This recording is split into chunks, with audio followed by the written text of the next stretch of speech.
mafanikio yake tunayaona wazi kwa macho yetu.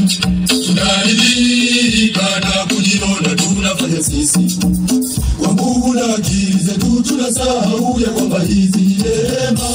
Wote ni neema. Tuimbe wote. Neema zake Mwenyezi Mungu.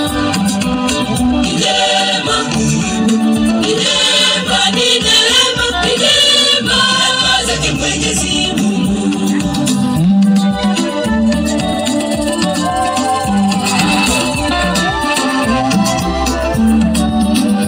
Tunadhani kwamba ni akili zetu za kibinadamu, tunagundua vitu vipya bora na vya kisasa ya kuvutia.